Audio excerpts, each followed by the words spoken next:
नमस्कार. मी मनीषा बोलते. शनी आता मीन राशीत जाणार आहे. त्याचं जे काही फलित आहे, जे आहे ते माझ्या कुंडलीवर काय इफेक्ट करणार आहे, हा माझा आजचा विषय. मी काय स्पेसिफिक असं ह्या राशींना या राशींना असं वेग बोलणार नाही आहे. स्पेसिफिक असं आहे की माझी आहे मिथुन लग्न, म्हणजे माझ्या ज्या दशमात जी रास आहे ती मीन आहे ना. आता त्या मीन राशीमध्ये जेव्हा तो शनी जाणार आहे, म्हणजे आता नवमात आहे आणि तो दशमात जाणार आहे. आता नवमामध्ये काय आहे, तर नवमामध्ये आहे कुंभ रास. तिथून शनी जातो आहे आणि तो आता प्रवेश करणार आहे 29 मार्चला 2025 दशमस्थानात. म्हणजे आता खरंच असं बघितलं ना तर सायन आणि निरायण ह्या दोन विषयावर जर आपण बोललं तर सायनमध्ये ऑलरेडी तो दशमात गेलेलाच आहे सायनप्रमाणे. निरायणमुळे आपण ते तारीख बघतो 29 मार्च 2025. पण सायन म्हणजे आकाशात ऑलरेडी तो मीन राशीत आहेच. आता त्याची फळीत काय मिळू शकतं माझ्याच कुंडलीवर. आता तो दशमात जातोय, त्याची तृतीय दृष्टी व्ययावर पडते, सप्तम दृष्टी ही चतुर्थावर पडते आणि मग पुढे बघा बरं दशमावर कोणती 10वी दृष्टी कुठे पडते त्याची, तर 10वी दृष्टी त्याची सप्तमावर पडते.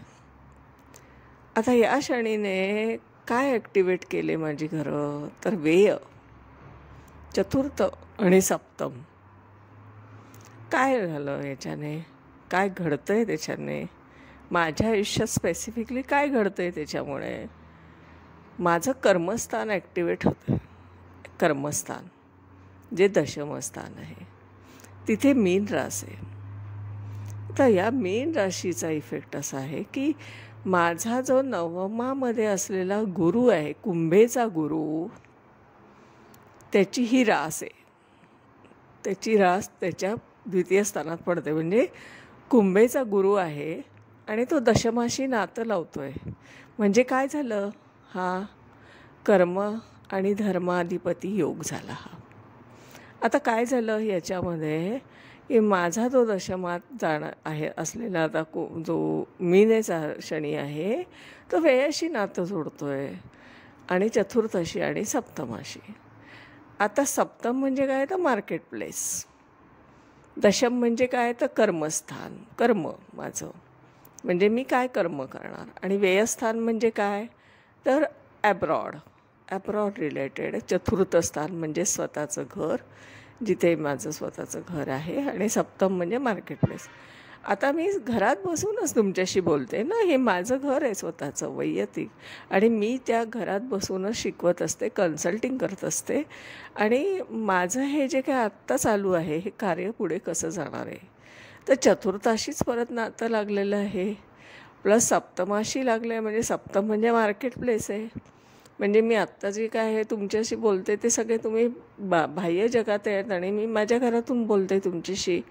मग आता व्ययस्थानाशी नातं लागणार म्हणजे काय लागणार, तर माझं जे काय आहे हे जे काय चालू आहे आत्ता कार्य, प्रसार आणि प्रचार ज्योतिषशास्त्राचा, आणि तेही थिअरीत अडकलेलं ज्योतिष बाहेर काढण्याचा आणि स्पेसिफिक बोलण्याचा. असं राशींवर बोलायचं नाही आहे मला की मेन राशीला आहे, मेष राशीला आहे, ते असं नाही मला बोलायचं आहे. मला स्पेसिफिक बोलायचं की मी तुम्हाला सांगितलं की मी अनवट वाटा चालते. मी जे जग करेल त्याच्या विरुद्ध दिशेने मी प्रवाहात पोहत असते. आणि ते एक धाडस आहे. कारण ते कसं आहे सांगू का, विरुद्ध दिशेने पोहणे आणि प्रवास करणे, म्हणजे प्रवाहाच्या विरुद्ध दिशेने पोहणं, त्याला खूप दमछाक होते आणि त्याला एक वेगळी एनर्जी लागते. पण ती करण्यात मजा पण असते ना, तो प्रवास. तर तसं माझं आहे. तर मी स्पेसिफिकली बोलते माझ्या स्वतःच्याच कुंडलीवर. व्ययस्थानावर रिलेशन लागले म्हणजे काय, तर ॲब्रॉड रिलेटेड जे काय आत्ता सध्या माझी कन्सल्टिंग चालू आहे, म्हणजे माझे ॲब्रॉड रिलेटेडच बरेच कन्सल्टिंग आहेत. आता मी मागे व्हिडिओमध्ये बोलली की जपानचं पण एक क्लायंट होते आत्ता. सगळे जे आपले भारतीय जे बाहेर गेलेले ते पण कनेक्टमध्ये आहेत माझ्याशी. हा जो आहे ना, हा व्हॉल्यूम वाढेल. त्याच्याने हा असा जो इफेक्ट असतो ना, हा घरात बसून मार्केट प्लेसची कन्सर्न होणं आणि तेही आपण ॲब्रॉड रिलेटेड क्लायंटशी कन्सर्न होणं किंवा टीचिंग पण माझी ॲब्रॉड रिलेटेड आहे. म्हणजे मी स्वतः शिकवते आणि माझे जे आहे शिकणारी जे काय मंडळी आहे तीसुद्धा ॲब्रॉड रिलेटेड आहे. हा जो इफेक्ट आहे ना, हा मला शनीने दिला आहे. हे स्पेसिफिक बोलणं आहे. माझ्या आयुष्यावर या शनीने काय प्रभाव केला आहे हे बोलणं महत्त्वाचं आहे आणि ते आपल्याला बोलता आलं पाहिजे. तर आपण त्याला ज्योतिषशास्त्र म्हणूया. नुसतं राशींवर वेग बोलायचं नाही, कारण की मेष राशीला हे फळ म्हटलं तर मेष राशीचे किती जणं असतील, त्यांच्या पत्रिकेत ते कोणते कोणते नक्षत्र असतील, कोणते कोणते ग्रह असतील, कोणत्या डिग्रीवर असतील. नुसतं असं बोलण्यात काही वेग अर्थ नाही.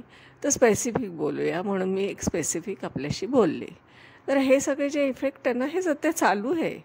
कारण सायनप्रमाणे तर शनी ऑलरेडी मीन राशीत आहे. निरायणप्रमाणे 29 मार्च आहे, ठीक आहे. पण लाईफवर तर इफेक्ट दिसत आहेत ना त्याचे मला. आत्ता मला जी फलित मिळत आहे ते सगळे मला क्लायंट बेस आहे, तो फॉरेन रिलेटेड आहे. आत्ता कनेक्ट माझ्याशी आपली भारतीय मंडळी गेलेली आहे बाहेर, देशाबाहेर, ती सगळी कनेक्ट होत आहेत. हे सगळं जे आहे ना, हे शनी महाराजांचं मला दिलेलं देणं आहे. म्हणजे मी ते मला देऊ केलेलं आहे त्यांनी, हे त्यांच्या भ्रमणातून, हे ट्रान्झिटमधून.